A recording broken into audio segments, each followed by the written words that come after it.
This is the Value Investor Podcast with Tracy Reinick. All things value, all the time. Welcome back, value investors.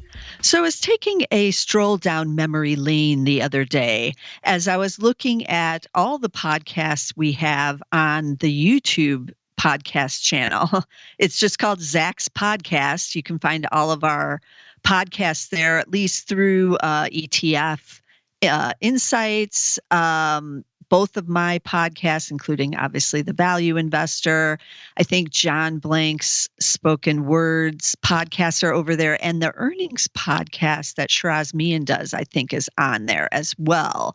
But I was just scrolling through kind of, like I said, going down memory lane at what episodes have we done on the Value Investor podcast, which ones resonated with people. And so I went all the way back. I think it went back 8 years or 7 or 8 years on the YouTube channel to see what the oldest ones were. And then I scrolled through what the most popular ones were, which includes all of the podcasts that are on there, obviously, not just the Value Investor. And it was interesting to see what, again, everybody is listening to. But I stumbled across one of the podcasts that was from about 5.5 years ago. And the title of it is 5 Value Stocks to Buy and Hold for 5 Years. So I thought this was intriguing, right? Because I did do that episode now more than 5 years ago, because it was published on July 18th, 2018. Well, of course, I'm curious what happened to those stocks that were in that episode.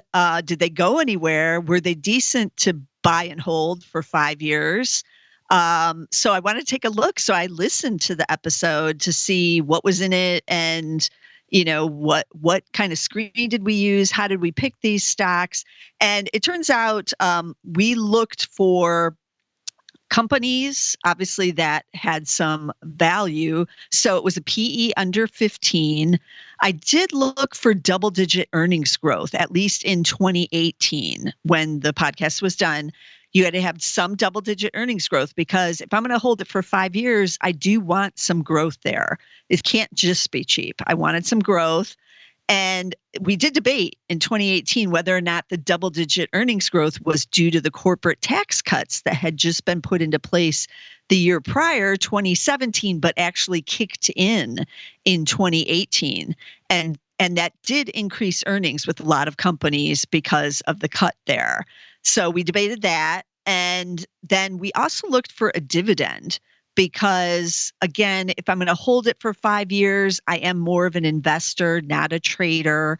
And I wanted to be able to get something for my patients, for one, and because dividends, even if it's just 1 or 2%, can really boost your overall return on a stock, especially over long periods of time, because normally that dividend usually is raised by the company.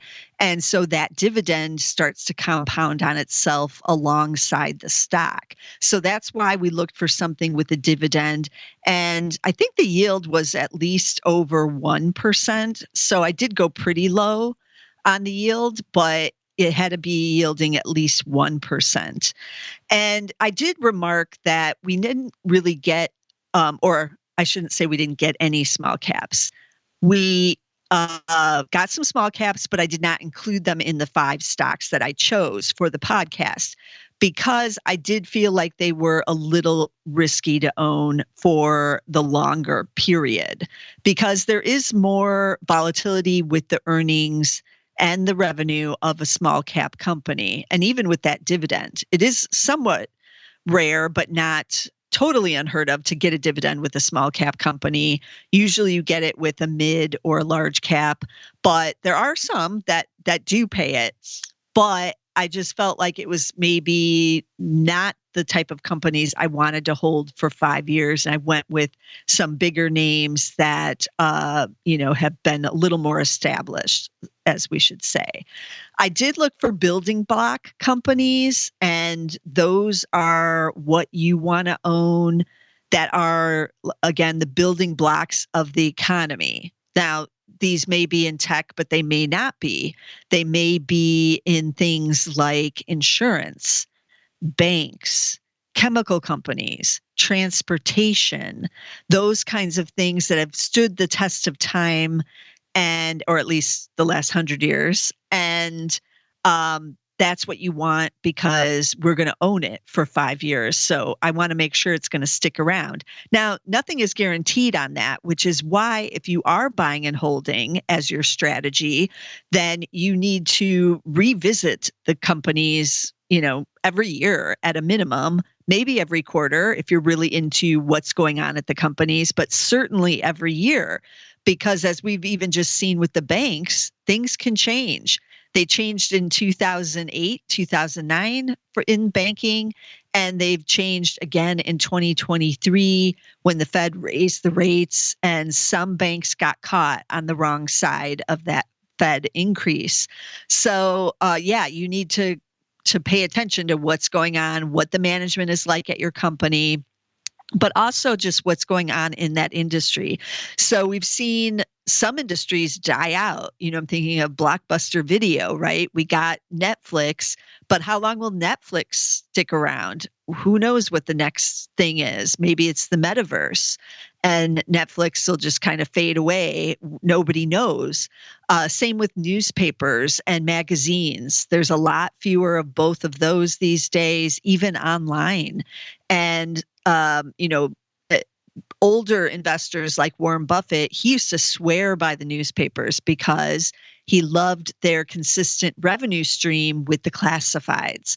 But slowly, the internet stole the business of the classifieds from the newspapers. Then they had advertising, but slowly the internet stole that too. And so a lot of newspapers just died. And finally, even Warren Buffett himself threw in the towel on newspapers and sold all of his newspapers as well. But he was a big believer for decades, right?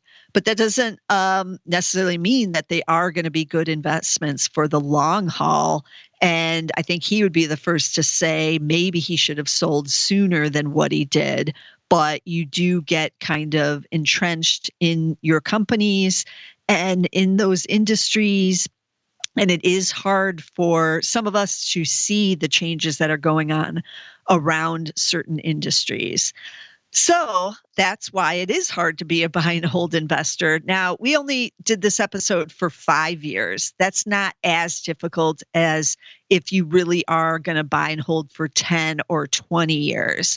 A lot can change in many companies over 20 years. I'm thinking even back to, so that would have been 2004.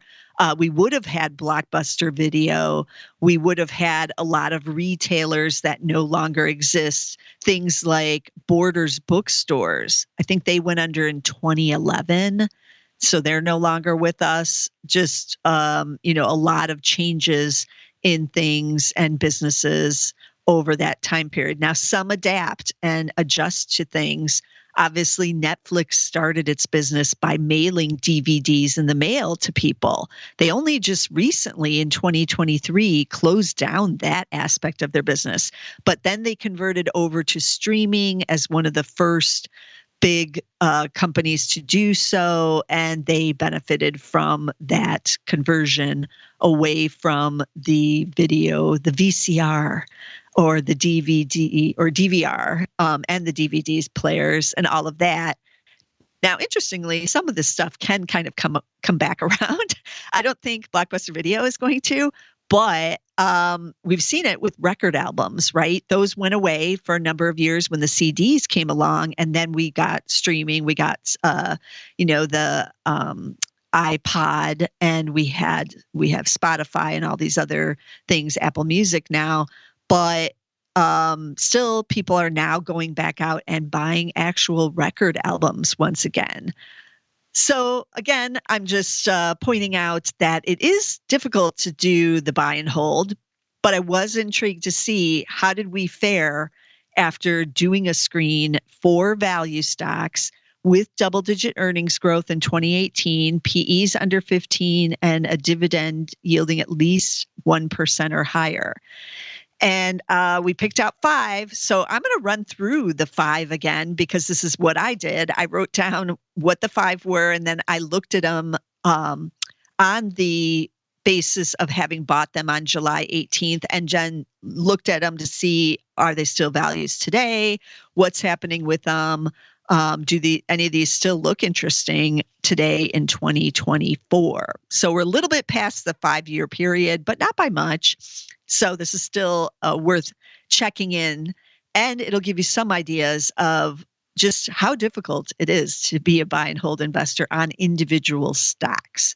Sometimes you get lucky, sometimes you don't. So let's dive right in. Okay, I'm going to do them in the order that they were done on the original show. So the first stock out the gate was one I called boring because it was then, it still is, it's Progressive, the insurance company, ticker PGR. P as in Paul, G as in George, R as in Robert. Progressive Insurance, they do property and casualty. So it's your auto, your house. They're not doing health insurance. They're doing the other stuff. So yes, I said it was boring at the time. They had a PE of 13.9 and a dividend yielding 1.9%. So what's happened to them since July 18th, 2018? If you bought and held then, you crushed it. You're doing very good. So I looked up July 18th, 2018 through February 13th, 2024. And it's up 212.7% during that time period. S&P up 76.7%. So pretty good for the S&P 500 as well, but up 212.7 and hitting new highs. It just reported its January results, and the stock is up, hitting those new highs on the news. Now, it's not as cheap, not even close, as what it was in 2018. Maybe because it's had this big surge. But it was 13.9 PE. It's now 21.2. So the boring insurance company is expensive now, definitely expensive. And it paid that dividend yielding 1.9%. It's yielding only 0.5. So not as juicy on the dividend side either.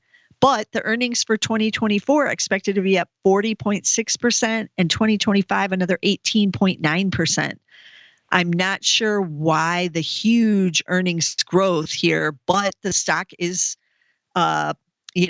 performing along with what those earnings are doing. So I wouldn't call this a value stock anymore. Progressive is more of a growth name here, and it is pricey, as I said. Progressive has been around since 1937. These are the kinds of stocks you do like if you're going to buy and hold, because at least you know it has a track record. There's no guarantees, of course. You could be around that long and still management can mess it up, and tough times can come. But at least you know the track record and can look at that. So Progressive, big winner if you bought and held it in July 18th, 2018, ticker PGR. Okay, the second stock was in transportation on the freight side. We've talked about it before. Ryder System, ticker R, just R as in Robert. It's got the single digit. Back in 2018, it had a PE of 13 and a nice dividend yielding 2.75%. So we definitely liked the dividend back then, and we are familiar with the name, but they're big in logistics and freight. Those two things are big, but freight market has been really tough and over the last year, if not maybe even 18 months. It's been in a recession. So earnings expected to decline in 2024 now by 9.4%. And they did just report earnings when I'm recording this on February 14th. And the shares were falling 6% on that earnings report. So I haven't had time to dig in there, but we all know it is a tough freight market. Shares have been kind of holding up, though, in the face of it, surprisingly so. But over the time period from July 18th, 2018 to February 13th, 2024, shares are up 41.9%, and that includes during the pandemic, don't forget. But again, the S&P 500 up 76.7%. So much better performance by the S&P 500, but not terrible. At least it's up, right? You're not losing, but it is underperforming. Now you do still get a decent dividend, yielding 2.4% now versus 2.75 back then, and it is still cheap, trading at 10.3 times on a forward PE basis. I own Ryder in the Zacks Value Investor portfolio, and we've owned it for a couple of years, but it has been a challenge. It's gone up, it's like hit some highs, then it's pulled back on the stock market sell-offs, and then it's rallied again, but it hasn't really broken out anywhere, and that won't break out until the freight market heals itself. So that's one of the issues with Ryder. So even though we've owned over 5 years, if we've bought in when we first listened to this podcast in 2018, it has been a more challenging ride. So that's Ryder System, ticker R as in Robert. Okay, the next stock, you may not be surprised that it is a bank. Yeah, I liked the banks back then. I still like the banks, but my liking of hasn't changed the facts that they're among the worst performers of industries over this time period.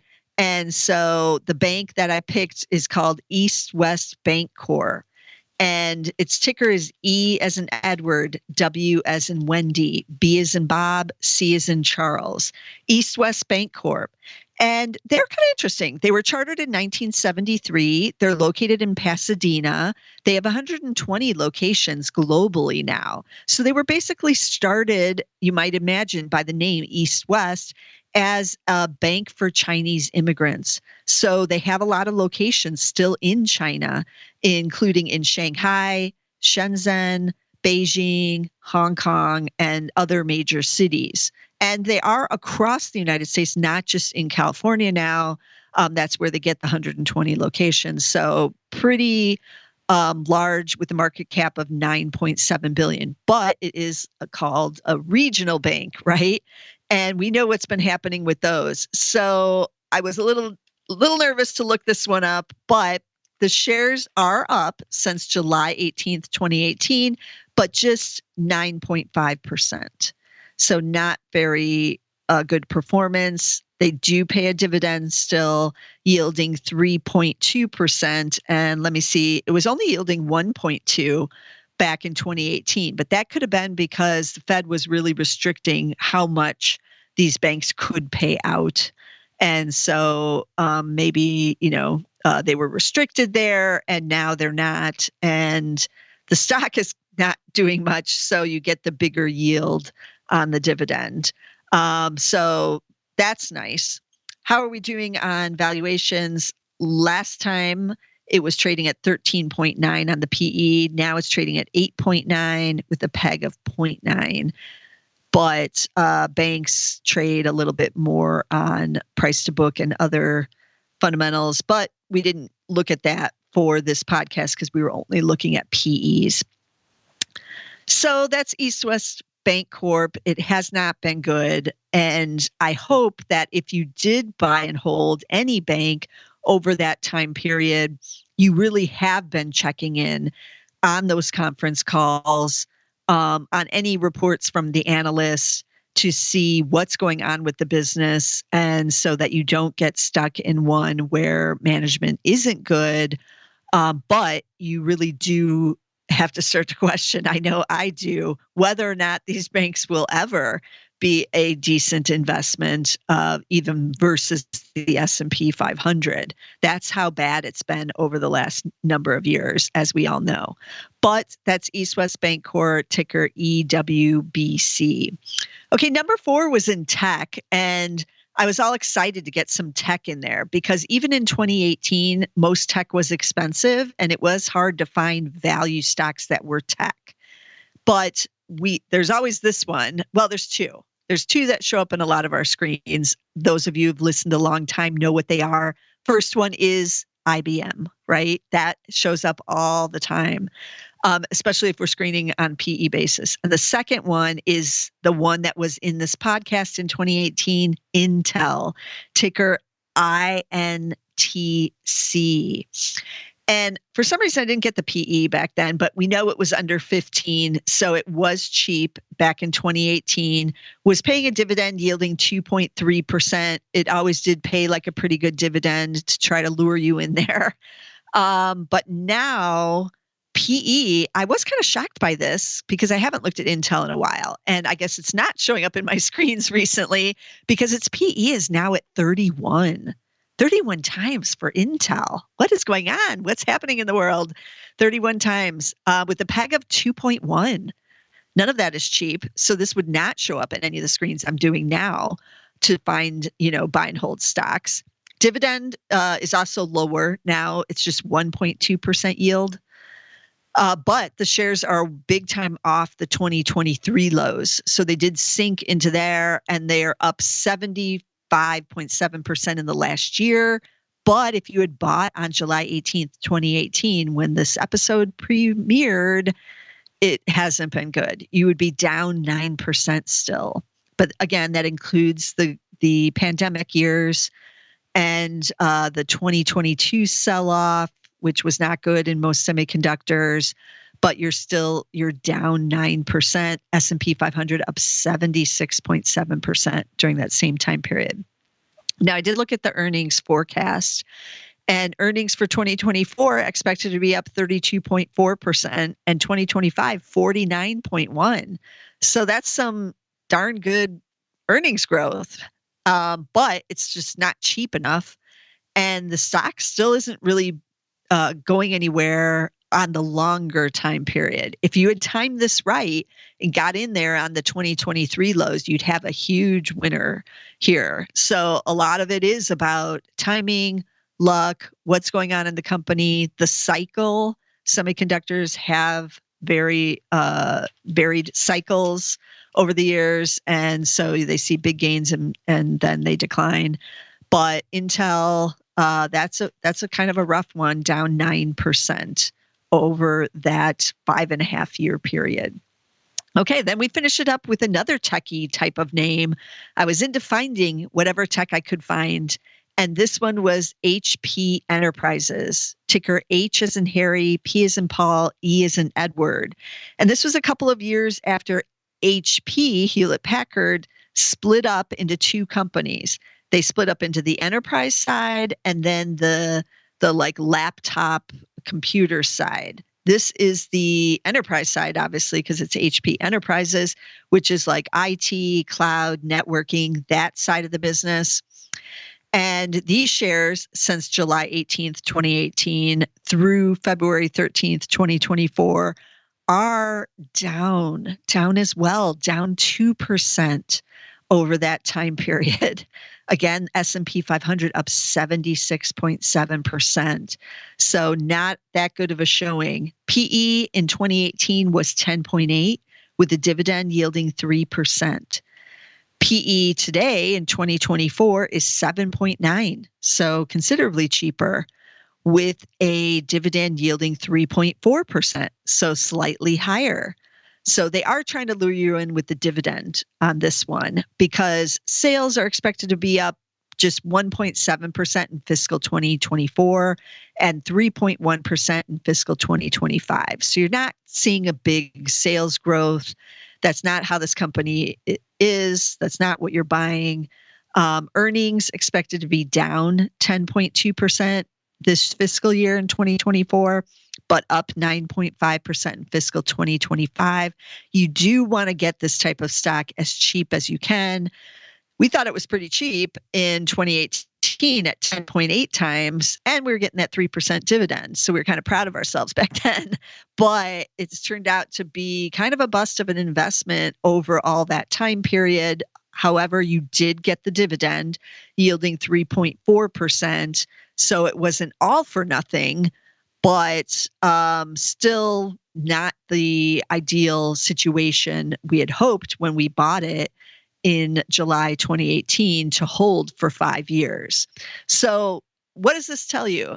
We had one big winner in Progressive, PGR is that ticker, and we had one so-so hold in Ryder, And then pretty much everything else was basically a bust. The other three were not good and really did underperform the S&P 500. So now you can see why most people are passive investors. And by passive, that means you're just buying the big indexes.